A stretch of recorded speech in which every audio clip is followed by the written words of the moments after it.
Universal Connection Radio. Tune into the frequency. Hi, welcome to another wonderful episode of Universal Connection Radio. And as you know, Universal Connection Radio's slogan, as such, is tune into the frequency. We talk about vibration and the fact that everything in our universe, what we can see and what we can't see, is vibrating. What this means to us as humans is this is frequency. Our thoughts, actions, emotions are our frequency. Sound, emotion, and thought each hold specific frequencies, which influence everything around us, including ourselves too, and create matter. So what better subject and guest for UCR to delve into this than Mr. Alan Burton, creator of Cymatrax. Welcome, Alan, and welcome, Steve Duplanty.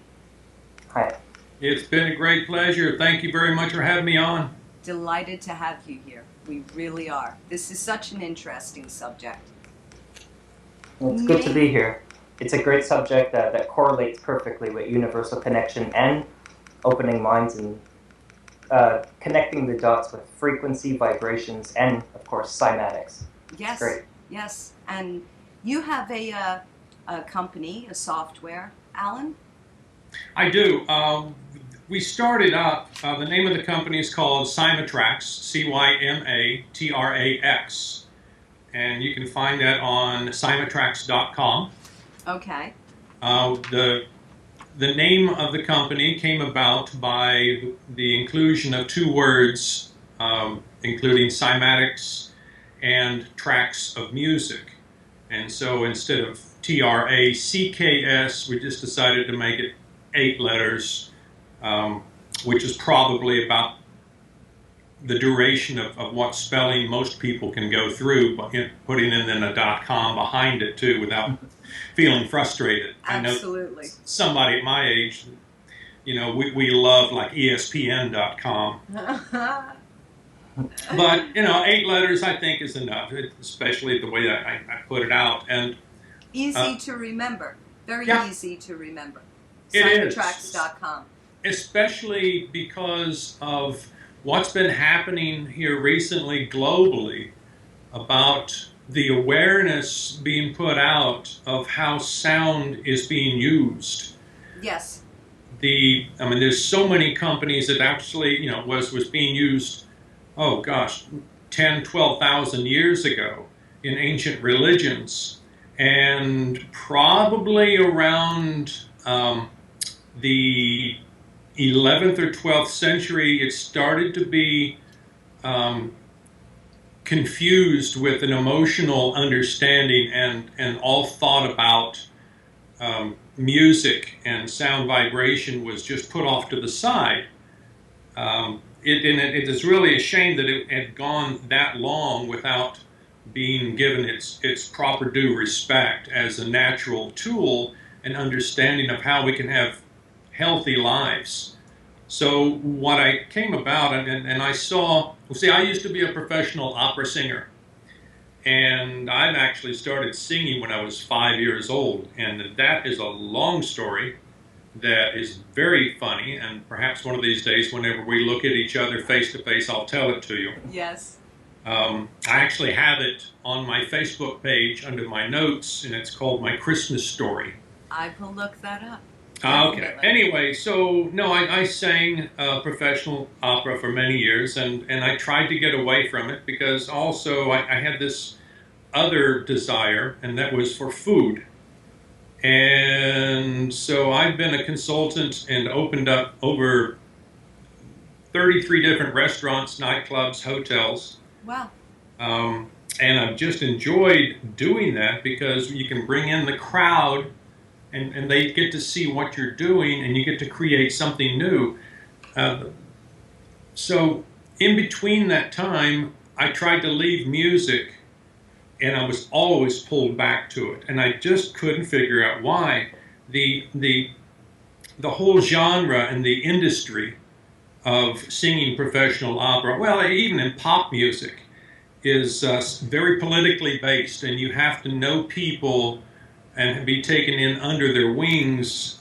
But still, there's a lot of politics to be dealt with. Absolutely. Oh yes, of course. And I just got tired of that. I just said no. I'm from Texas. I speak my mind. I don't mean to offend anybody, but that's just the way that we are. We just say things that some people might take offense at. Okay. It's just because we're big and bold, because it's just a heritage thing.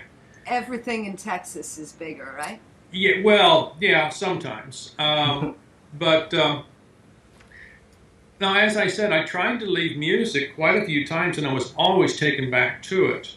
Well, about 2 years ago, well, actually go back to 4 and 5 years ago, I had an idea about software that would actually help people on a spiritual journey. And I had just gotten divorced and moved out to Florida and was doing a lot of meditation at the time. And from the meditation, I was listening to a lot of ambient music instead of listening to classical music. The ambient music is that kind of stuff, that you can't hum along with it. You can't sing it. I mean, it's just something that moves along, especially the kind that doesn't have any meters to it. Yes. It just flows, tones, and frequencies through your body. Something you could feel like very deeply. Yeah. And if I was tense and I put on some music, one of my favorite composers, guy's name is Chuck Wilde. He is also known, his recordings are known as Liquid Mind. Yes, I'm familiar with that. Meditational thought process, and then to actually go down and stop thinking. But all during that time, I started thinking, well, I've spent over $100,000 learning how to sing and understand professional music. Why is it then that I'm getting away from it, but I'm still in with music? And so I was analyzing what was happening, and I said there should be something out there to be able to help people sleep better, eat better, be healthier, and there wasn't. So I talked to a few people out in Florida, very successful software people, and they looked at me like Bambi staring in the headlights. They just said, "You're way out there." And I said, well, okay. So I had to go find another audience. So in the meantime, I moved back to Texas. And about almost 2 years ago, I was working, I took over a restaurant, very well-known restaurant here in Dallas. And I was working with an international CEO coach that had been all over the world working with CEOs, and she said, what is it that you're doing in the restaurant business? You have a brilliant mind. You can do so many other things. Why just one location? What have you got outside of this? And I said, well, there's this software that I want to do. She goes, write it down. Tell me what it'll do.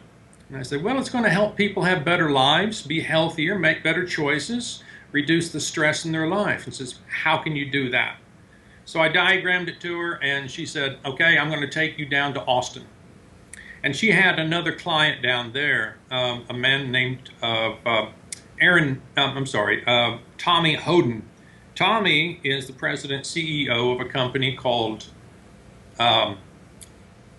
MagRabbit. And MagRabbit is a partner company of Dell Computers. So they have a partnership where they get together and they view 5 new software startup companies every week. And when I went down there and showed them my PowerPoint presentation, the guy from Dell was actually working on his master's degree at MIT, and the man who sat next to him was chief neurologist, surgeon, I think, for Johns Hopkins. Okay. And when I told them what I wanted to do, they just went, oh my gosh, as soon as your software comes out and you put it out to the public, it will go global in less than 1 year. Yeah. And I said, okay, so that's what I'll do. So the software itself has been so difficult to write because as sound healing gets to be so popular now, then, and it's growing to multi-million-dollar businesses all over the world now, everybody is adding or actually subjecting sound to, I'll call it like a patient. And when you're looking at things like chant or a tuning bowl or a tuning fork, a sound bowl, a crystal bowl, Tibet bowls, whatever kind of sound that is. But there's a problem, though, that it is like taking medicine. I mean, you're not really emotionally into it. So what kind of music is there that makes people really want to spend more time with the music? And I said, their own music. Well, but that's not healing. And so I said, well, let's make it healing. So what I've done then is found, and it took me 4 different software companies to find the right person, and I wasted a year of production time because the companies I went after said, oh yes, we can do this.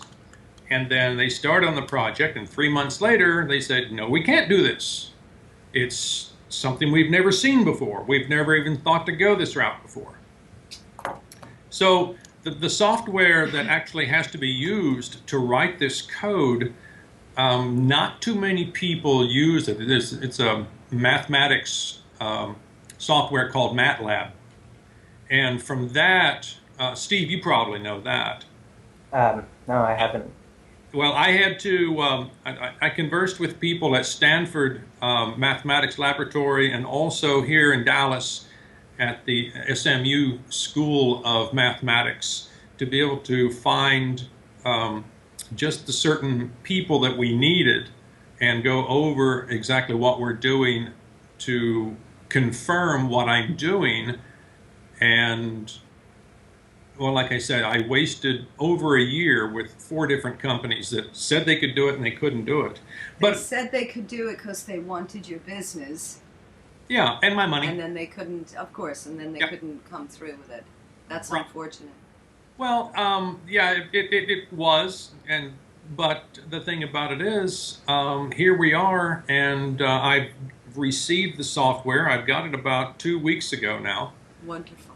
And the company that I'm working with is called Andlix, and the co-founder, president of the company is an office next door to me. Wonderful. So we've partnered up. I came to him with this core understanding of a product that works, and if anybody wants to take a look at it and see what's going to, what the difference is, what my software does to music, they can go to Cymatrax.com, and on the far right-hand side there is a tab that says Take the Challenge, and there's about 6 or 8 examples there to listen to the same song in 2 different versions. I did take the challenge, and Yep. I need to tell you that I could immediately feel the difference. I could feel it. I couldn't hear it.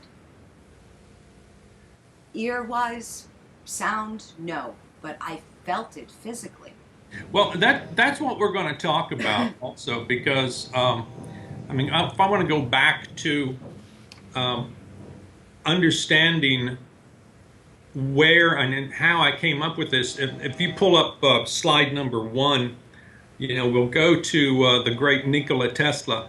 Yes. And Nikola Tesla, you know, he just said, if you want to find the secrets to the universe, think in terms of energy, frequency, and vibration. Yes. And so that's what is held on to me for the longest time. Now, if we go then to slide number 2, I'll give you an understanding of my background, and that slide number 2 is my father, whose name was Don L. Brunton.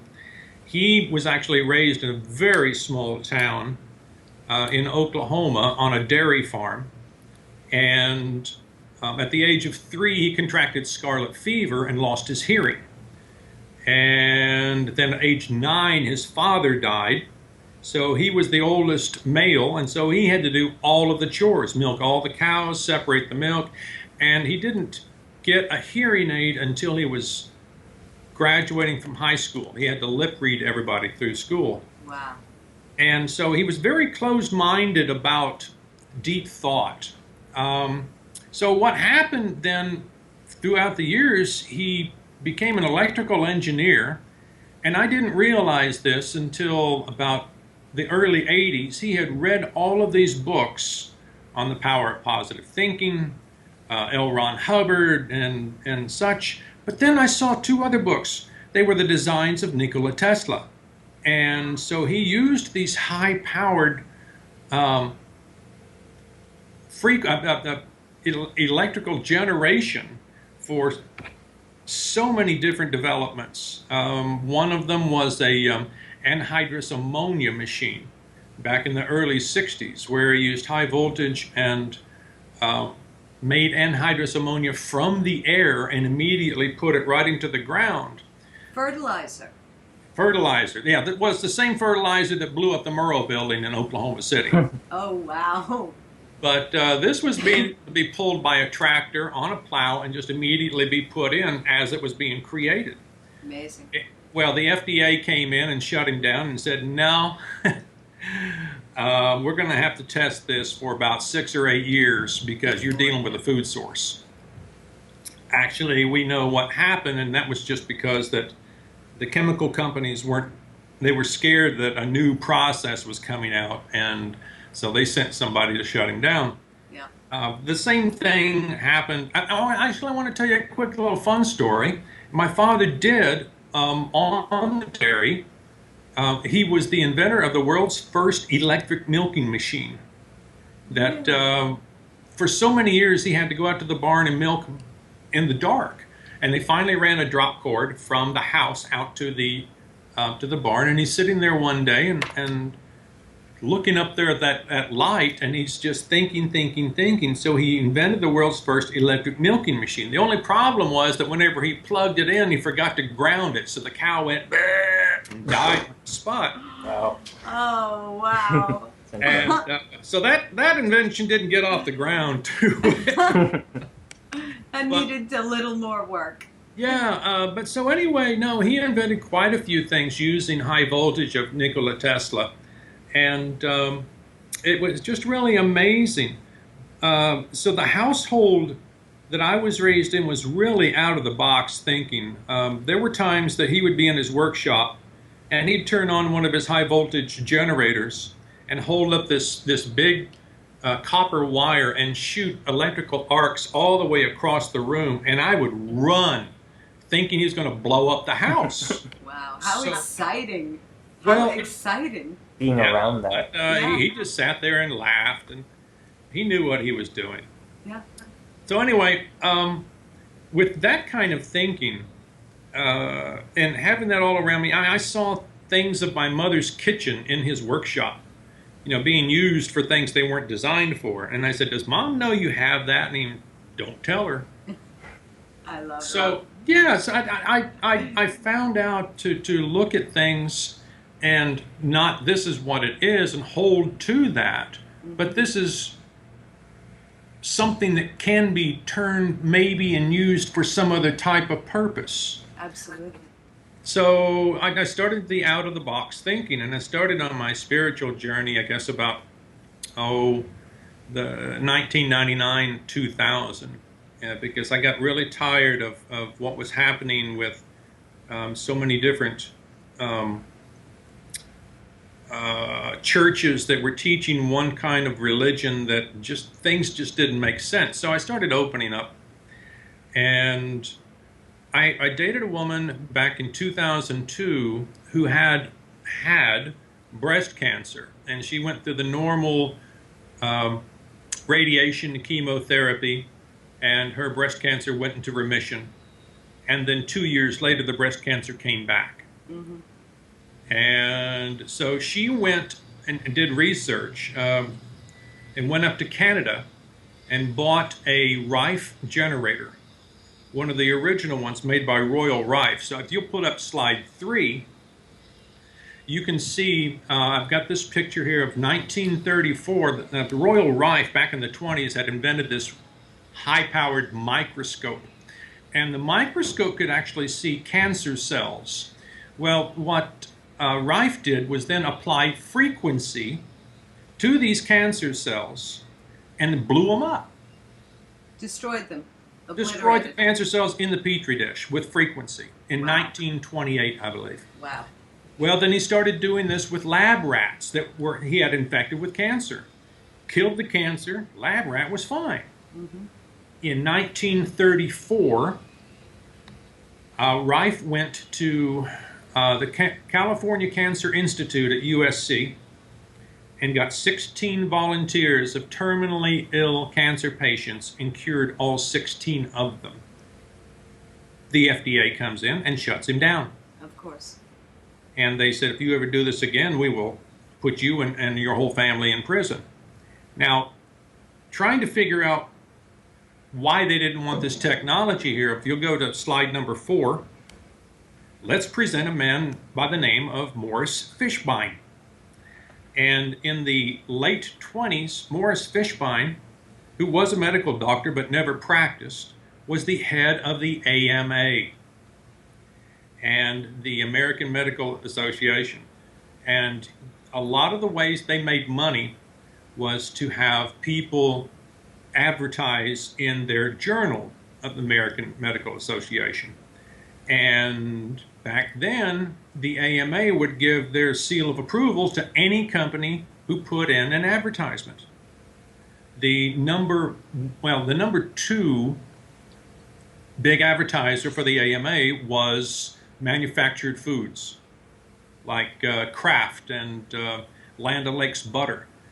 But there was one other industry that was the biggest and largest, and that was big tobacco.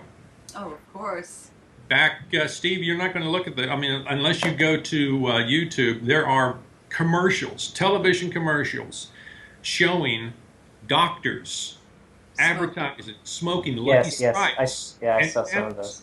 So, what is your doctor smoke or something like that? Absolutely, something like that. So what happened was Fishbein heard about what Rife was doing and went to him and said, I want to buy. And Rife said no. So that's when Fishbein said, you're not going to deal with me? You're not going to deal with anybody.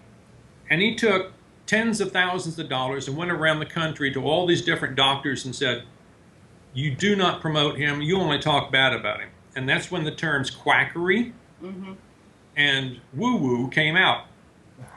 Snake oil salesman. Yes. So all of this kind of stuff was done way back in the 30s, and everything was suppressed for the longest time. Now, my friend actually, so she went up and bought this Rife generator, and it was one of the original ones. There's quite a few around, and so I don't want to get into trying to rate one's better than the other or this or that. Right, of course, of course. But she got one of the original ones that actually had a plasma light tube with it as well. And she used it religiously. She worked from home. She was a day trader. And so she could use it 4 times a day for an hour each time. Her breast cancer went back to remission. Frequency. Yep. It's very interesting. And so What this it's was all like, about. yeah, and so I actually saw it happen. I went and I saw her MRIs and her scans and everything, and I saw it, and I just went like, wow, this has something really special. But something happened, and I lost track of her, and then I got married, and when I got married, I went down to Palestine, Texas with my wife, and we opened up a bed and breakfast with a 4-star restaurant. And inside of my office was a giant side-by-side stainless steel freezer. And whenever that compressor ran and the fan ran, it made my office so hot that I could not even work in there. And the noise was just unbearable too. So actually I had the refrigeration men lower the compressor and the fan under the house. So this house was built in 1896, and it stood on these big brick pillars. And so they put this compressor and fan in between the middle of 4 of these pillars. Well, if you'll go to slide 5, you'll see then that I went back under the house for a plumbing problem about 6 months later, and the cement in between the bricks towards the center of the compressor and the fan had disintegrated and fallen down because of the compressor's vibrations and the sound that was coming out of that. Amazing. And it just hit me real hard trying to figure, okay, what does this mean? Well, I didn't think about it much more because the bed and breakfast in the restaurant was just too hard on both of us, and so we got divorced, and I went out to Florida. And from Florida, then I started looking at a lot of spiritual practices, and that included sound healing. And I wasn't quite into it, but you know, when you look at slide 6, you can see that there's so many different ways of healing modalities, and I'm going like, yeah, well, Yes. you know, I used to sing all my life, and it doesn't really mean anything. I mean, look at me. I still have to work hard at keeping my health, and so, but I didn't quite figure out that there were frequencies that were good for you and some that weren't. And it wasn't until I started seeing understandings of cymatics. There's an old movie that was made back in 1967 that's still on YouTube, and it might be the number 1, maybe the number 2 that's ever been played. But it shows this old man sitting next to or in front of an oriental rug.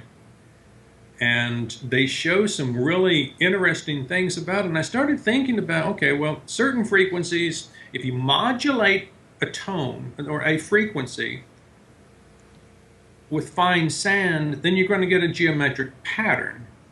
So if you go to slide number 8, you can see all of these different pictures of cymatic formations of using different frequencies. However, what you don't see is in between these frequencies, as you're modulating, that geometric pattern goes back down to a nothing. Yes. And I started thinking about this, and I started watching a lot of people that were doing a lot of spiritual scientific discoveries. And that was including Bruce Lipton and Joe Dispenza and Greg Braden. And some of the things that they have been putting up onto the internet, I just got really fascinated with. Me too. So Same. one of the things though that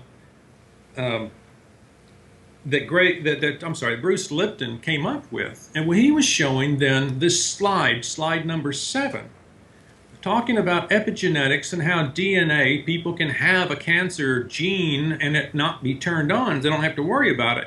But there are environmental signals that will go into the cellular receptor and either move the energy one way or the other, and within the what he calls the junk DNA, Yeah. there are switches that you can turn on and off. Well, what turns those on and off? And so with the environmental signals, what I've come up with is 3 natural and then 2 chemical that are either ingested or chemically produced through the glandular system. But the 3 natural signals are heat, light, and sound. And one of those then being sound, if you continue to look at slide number 7, a certain frequency then that has been formed and it forms a geometric pattern on in a cymatics episode appears that it could have a straight and understanding direction through the cellular structure to the central nervous system of the body. The other ones that form the pattern, non-patterns, are going sideways, and so you've got frequency that is pushing matter into a non-linear involvement. Mm-hmm. And what we have done is looked at several different companies that are putting out a lot of new discoveries of how frequency is being used and how it's being able to move matter. And so we have come up with a set of 7 frequencies that we are using in our software that we are targeting, and we are then reducing the amplitude of the frequencies in between those 7. Okay, so When somebody's listening to music,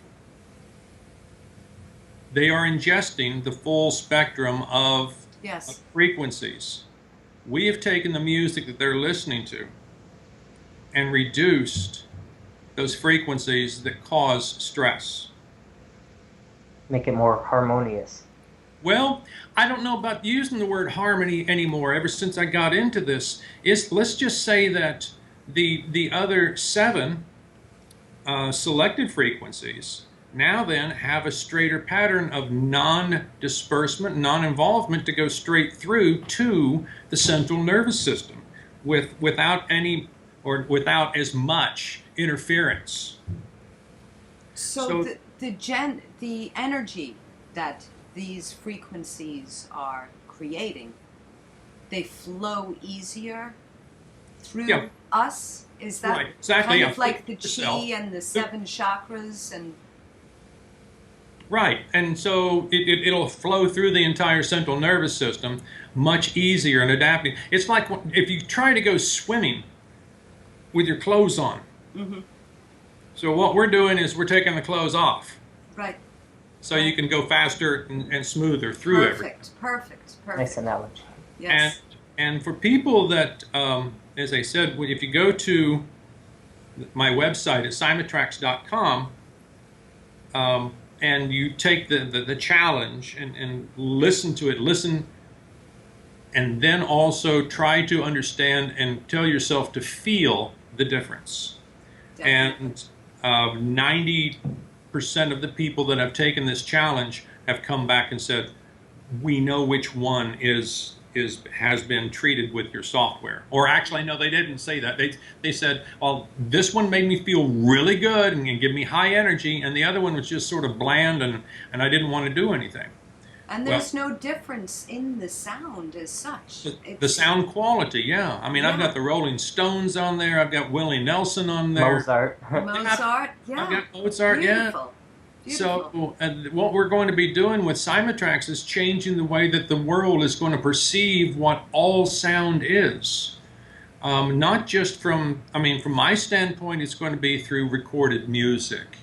But here very quickly, you're going to see Dr. McCoy from Star Trek, with his little, what would they call that thing, the tricorder. Yes. Then he separates it and he pushes it across somebody. Well, the vibrations, the sound, the frequencies will bounce down and they will identify what's going on inside the cellular structure. It's going to happen. I'm not going to do it. But there's a company out right now called NovoCure. Mm-hmm. NovoCure is based in Israel. And what NovoCure has done, they've been around for, I guess, 13 years. And about 8 years ago, they started in this one area.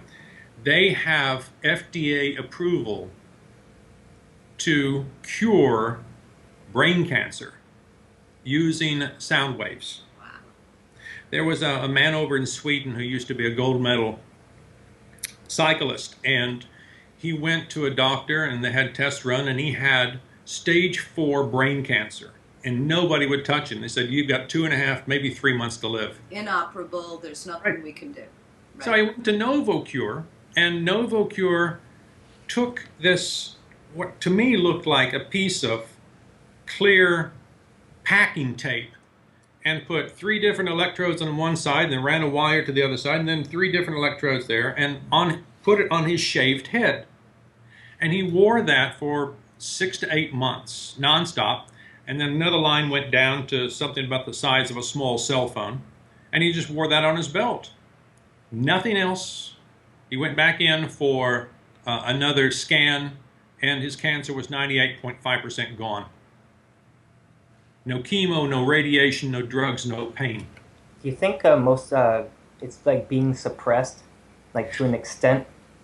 Well, it was, like I said, if you want to go back to Morris Fishbein, Fishbein actually did that with several different understandings, several different discoveries, because his buddies in the big pharma industry were making such a good amount of money. Mm-hmm. Big pharma then was making all of their advertisements to JAMA, so that's what they had to do.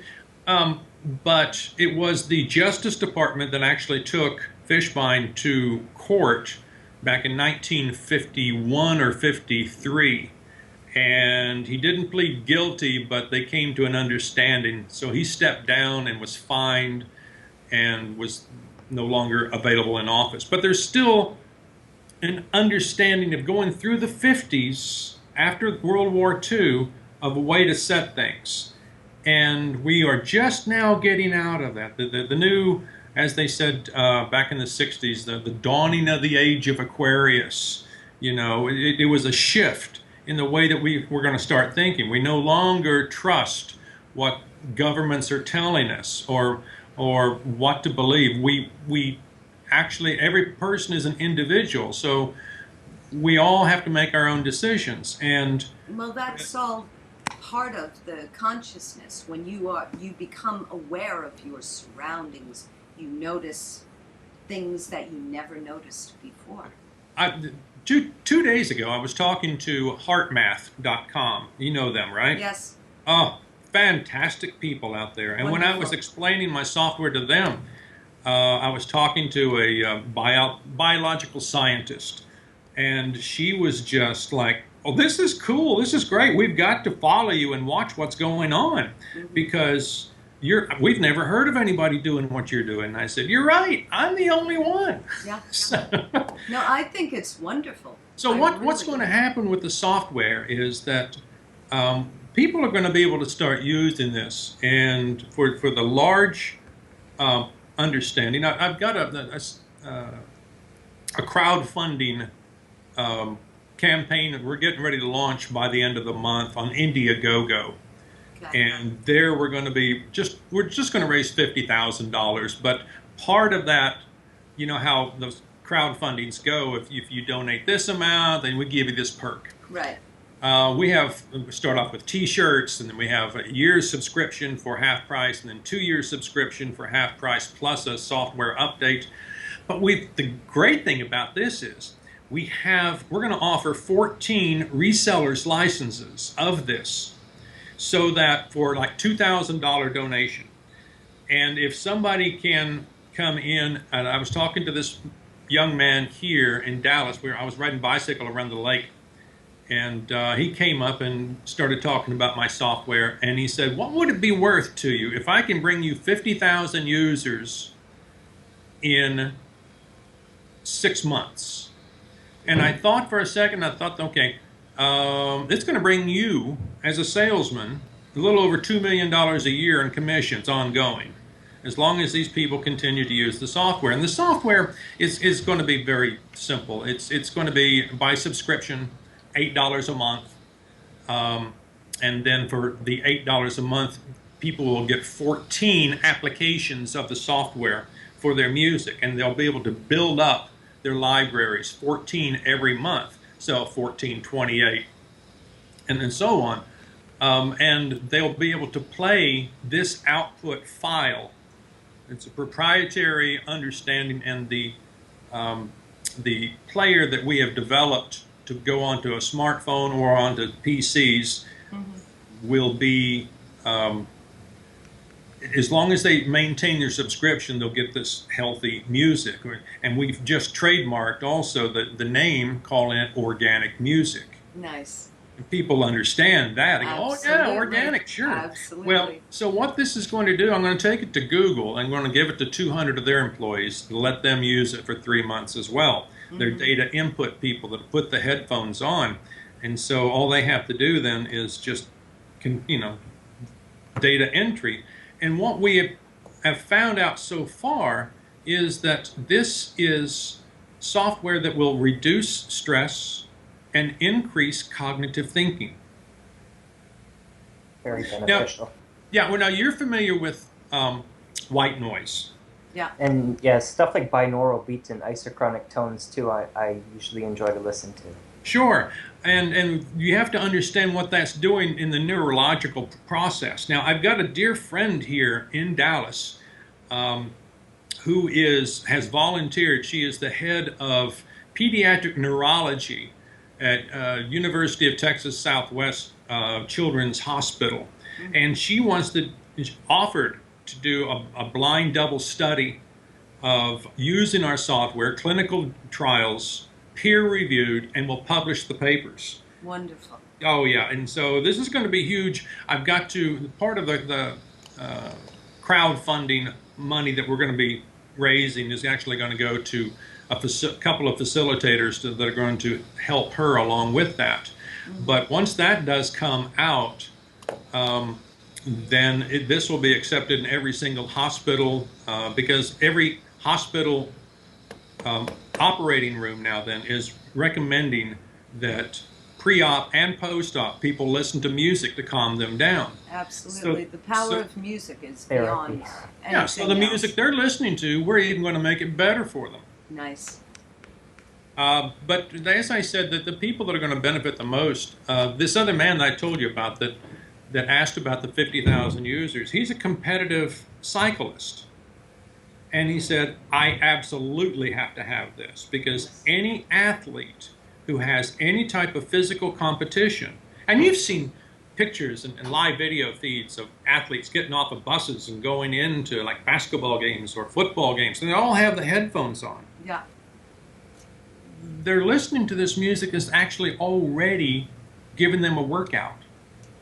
Absolutely. So with my software, they'll be a lot more energized.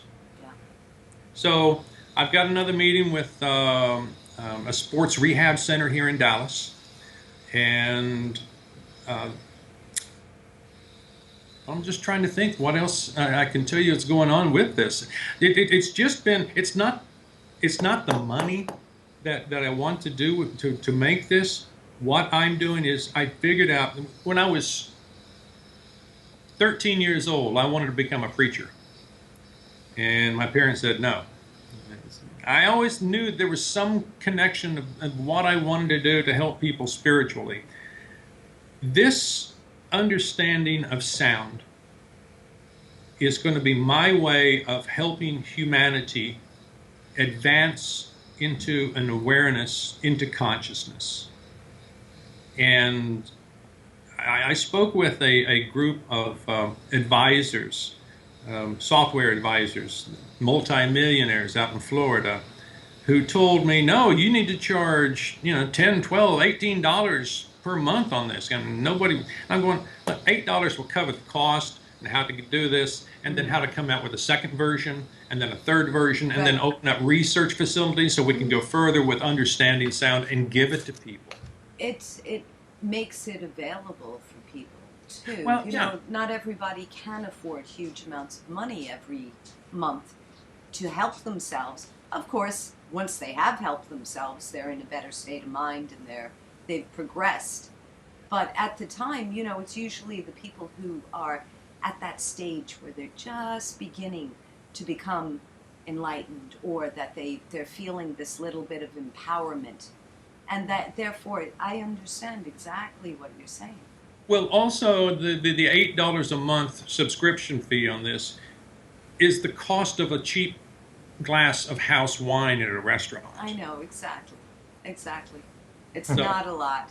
Yeah. It's Netflix. Yeah. It's nothing. And that's why so many people subscribe to Netflix, because it's affordable too. Right, and then you look at your credit card bill and you say $8, $9. They don't even look and see what it's for. No, and also you say to yourself, well, that's the best $8 I've spent this month. The benefits a lot. The benefits are, I think it's wonderful. Alan. I really do. You must feel so good about what you're doing. It's become my life goal. I mean, here's something that I surprised myself with, because I used to sing opera professionally. I had boxes and boxes of opera scores and music and DVDs, and I had not looked at those for a long time. And somebody would say, or like my mother, who was a hoarder, she goes, "Oh, you might use that one of these days." I do that.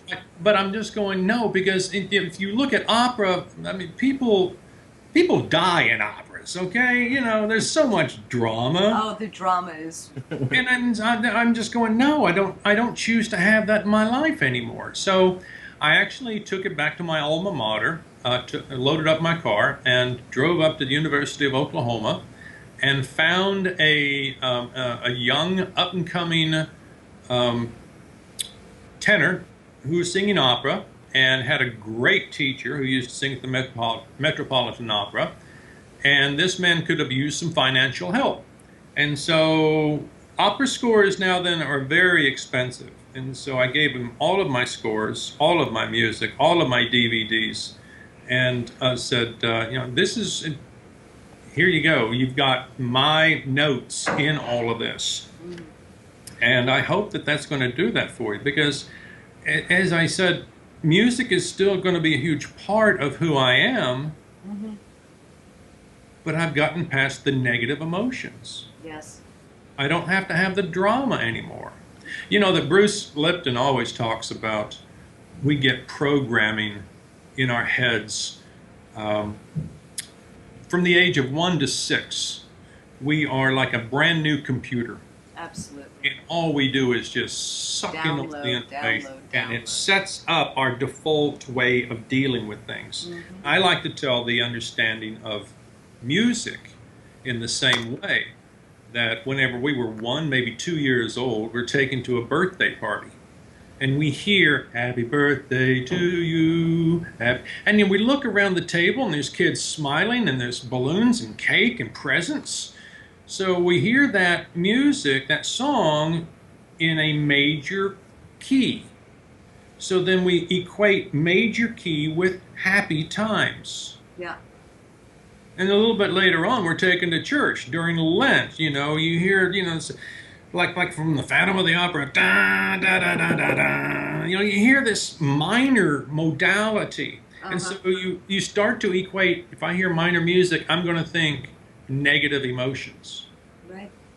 So it's just really an understanding from there that we need to be able to know and reprogram ourselves. Joe Dispenza talks an awful lot about neuroplasticity and about how we can rewire our subsets and our subconscious. Absolutely. So Break the conditioning of what we have, and then kind of like not start over, but break habits, build new ones. build new ones. That's And it, exactly. It's I mean, I do it all the time. I do it all the time. And the nice thing is you become aware of you're doing it, and you say, "Oh, I could do that." Yeah. Some new challenge comes up, and you say, "I can do this. I'm very capable of it. I did that, so I can do this." We keep building, and it's progressive. But I wanted to ask you, Alan, you've had the software now for 3 months, you said? No, just 2 weeks. 2 weeks, I'm sorry. Yeah. Have you been listening every day? Is this the only music you listen to now? I actually have recordings of ambient music and have applied it to that. And so, you know, to me, there's so much more that I need to be doing. And like right now in the room that I'm sitting in talking with you, I'm not listening to music. When I'm driving in my car, I don't even listen to music there anymore, unless it is music that I have already treated. Nice. Um, And you felt the difference in your physical being, in your mental state? Of course, mental leads to physical, but you felt Right. this? Yeah, through the emotional state, I think, is what you were trying to get through. But yeah, it's just, I have so much more energy. I went out, rode my bicycle 3 days last week after my birthday, 40 miles each day.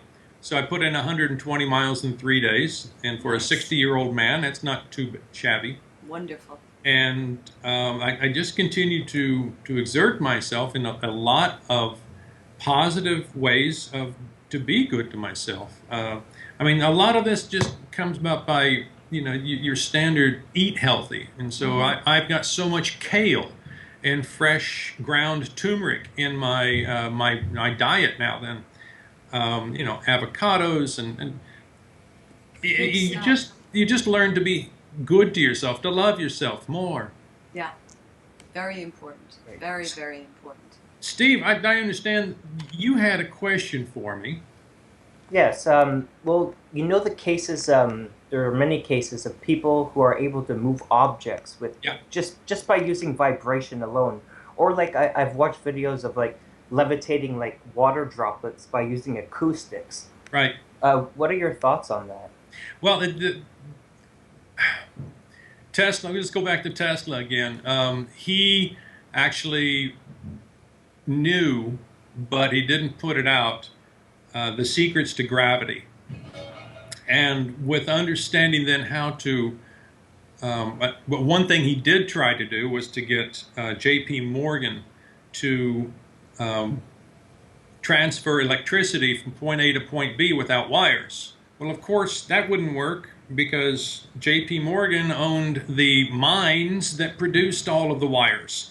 Of course. So that's when he said, no, if you put this out there, you will never walk again, or whatever he did to threaten him. But there's so many other types of technology that are going out there that, like you said, I saw recently that video of the water droplet in sitting or floating. There's and the old experiment of taking the stainless steel ball and from a string and then watching it move back and forth in a way.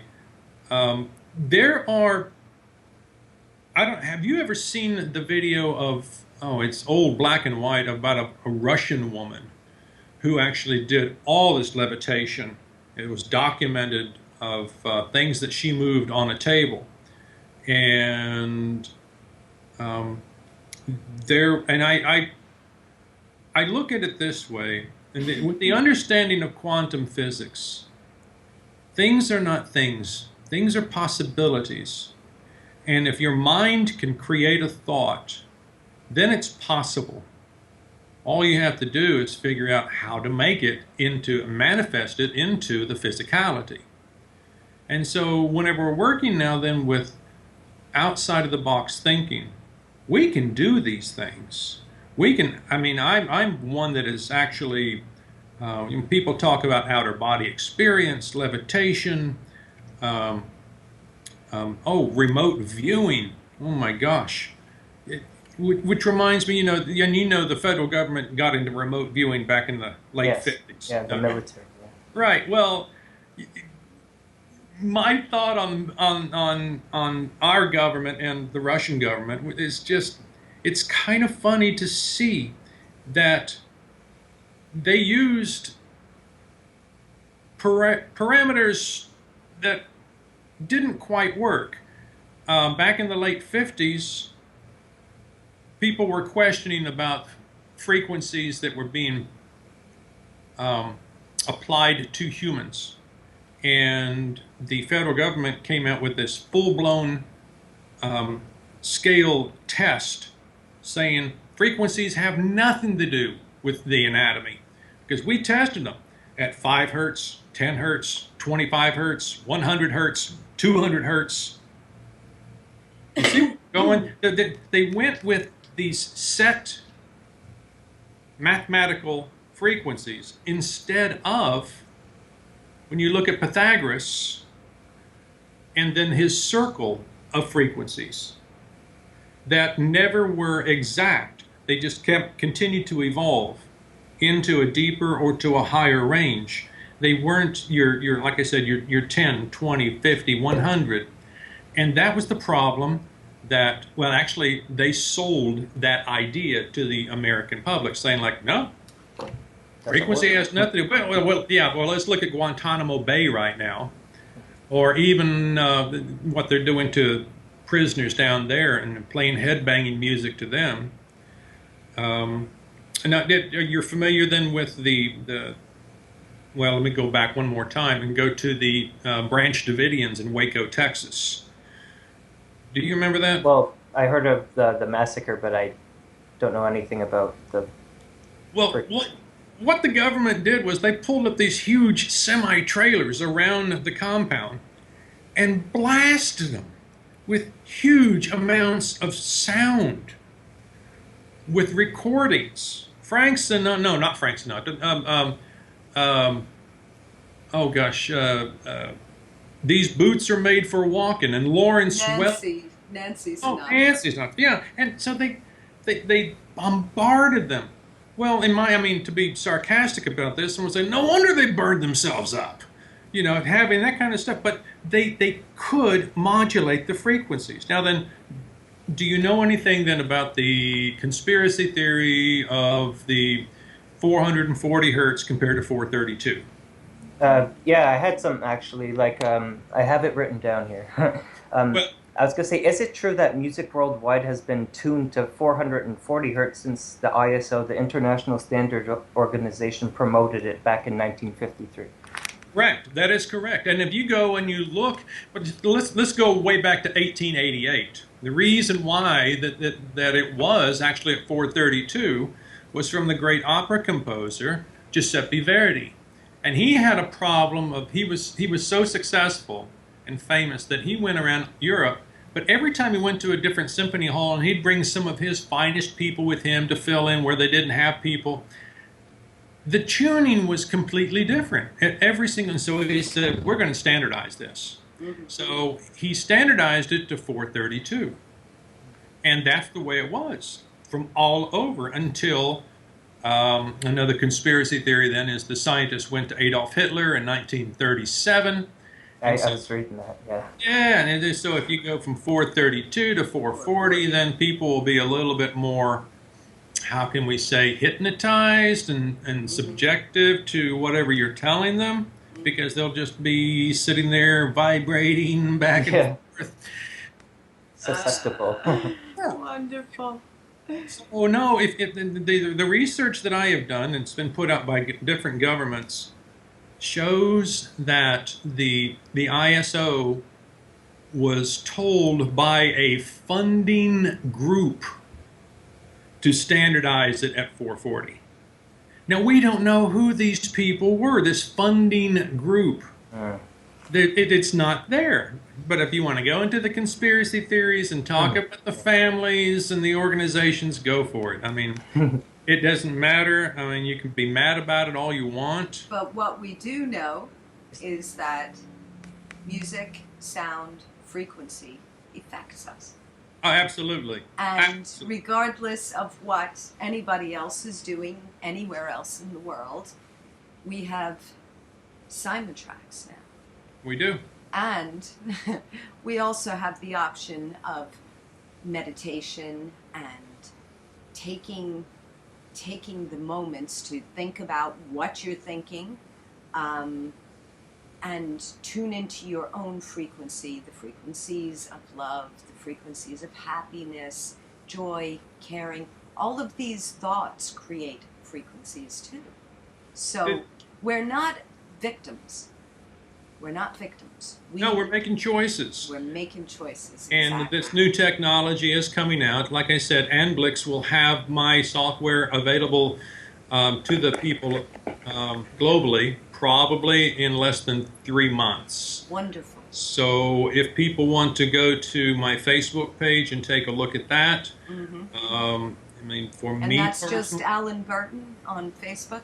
Alan Brunton. Brunton? Yeah. I Yeah, am so there's actually 5 or 6 Alan Bruntons here in the United States, Really?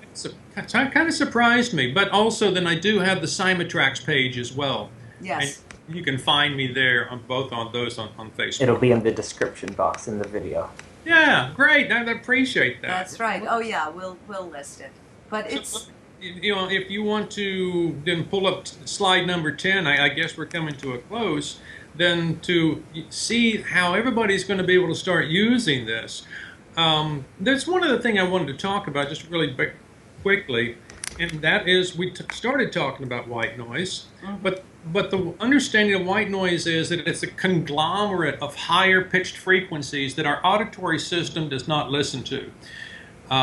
There are technologies out there that when I took this understanding to my patent office on the 34th floor of a big bank building downtown, the patent attorney said to me, yes, every single one of our offices has a white noise generator in it so that we can block out the outside noise. And I'm going, well, that's fine and dandy, you're able to block that out. But the new studies come in saying that white noise generators reduces your cognitive thinking. In the newest study that came out with autistic children, white noise, as you know, they're wired a little differently. White noise actually increased their cognitive thinking. But the same age group of children without autism, it lessened their cognitive thinking. So what I'm talking about here and what I want to reiterate is I think that what the Simutrack software is actually going to do is it's going to reduce stress, and it's going to give people the ability to make better choices. Absolutely. And with that in mind, we grow as humanity. Definitely. Wonderful. And Alan, there is one question we always ask our guests on Universal Connection Radio. I'm towards the single. end. No, I'm Just saying, I'm married. I'm sorry. What does universal connection mean to you? Oh my gosh. Well, we're going to go back to the oneness. And that is, the universal connection is not been something that we've been talking about. Mainly, I think that religion has been separating us. But if you understand then how we are able to communicate with each other, the WHO, the World Health Organization, just came out last year with a 582-page report on torus fields. And the torus fields, the energy that goes all the way around a body, not just the human body, but the planetary bodies as well. The galaxy. And Absolutely, in different galaxies, and every single planet that there is, it has a heartbeat to it. That is the way, though, that we can feel, and then heart math, once again, is really big into this, is that we can communicate with another person through the energies of the heart. And then once we can communicate with somebody else, we just have to look at the bigger picture and say, well, we're all one. The consciousness itself, once we get past and through this understanding, these being held down in this physical body, we have big places to go. Lots of things we can do. the possibilities are endless. And that's just exactly what it is. I tried to talk to somebody about when somebody says, what is our reason? What is our purpose? Why are we here? I shifted that about a month ago, and I came out with the question, what is the purpose of God?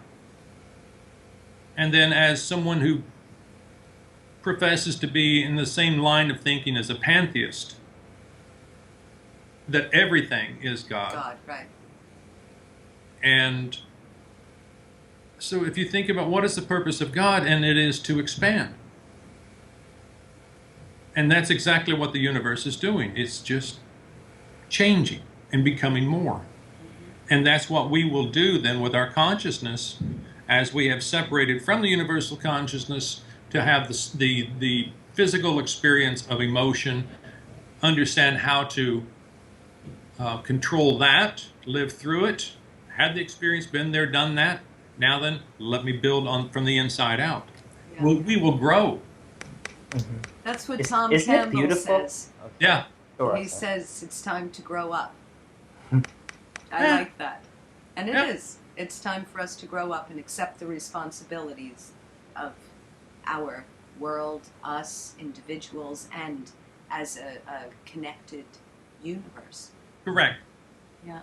It's beautiful. I'm sorry, Steve, you were saying Oh, I something. was just gonna say, like, how the universe is vibrating, and look at the beauty of the universe, like the shapes of galaxies. It's like the Fibonacci sequence and sacred geometry. It all ties in together. It does. It's It very does. magnificent. And I think Cymatrax fits in with that too, Alan. Yes. It's just a step of becoming more aware of what our abilities are. Yeah.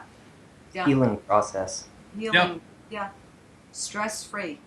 If we can break that habit. Well, I don't know about stress-free, but I can say we will reduce the stress. Because if we delivered music that was stress-free, the Rolling Stones wouldn't sound like the Rolling Stones anymore. Yeah. And I would not have it that way, because the Rolling Stones have to sound like the Rolling Stones. Absolutely. This has been wonderful. Thank you so much for coming on. Well, thank you for having me, and It was nice to have you. it's Absolutely. great speaking with both of you, and for the viewing audience out there.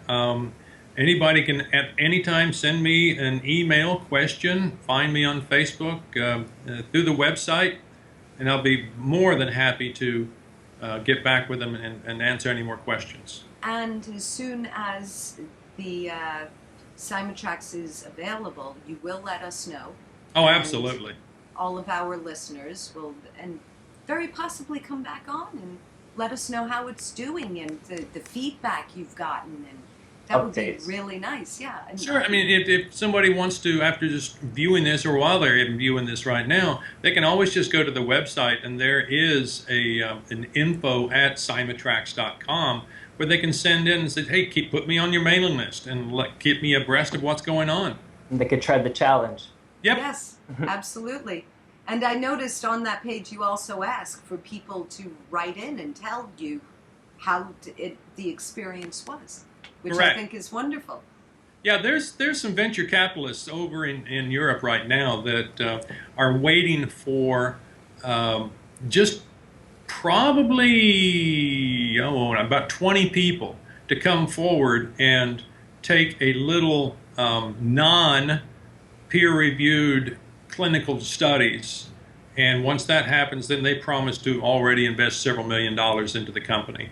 Nice. So then we can then take it and become a lot more for people quicker, faster, and for them to have healthier lives. Absolutely. And I feel UCR is honored to have you on to even before your company is like launched out there. I knew him when. Thank you so much. It's Thanks. been wonderful. Thanks. We will talk It was again. nice meeting you. Yes, absolutely lovely. And we'll stay in touch. All and right. hopefully you'll come back on again. All right. I'm looking forward to seeing you both then on Facebook. Absolutely. Take care. Thank you, Alan. Bye. Bye-bye. Bye. Thank you for sharing the universal connection frequency.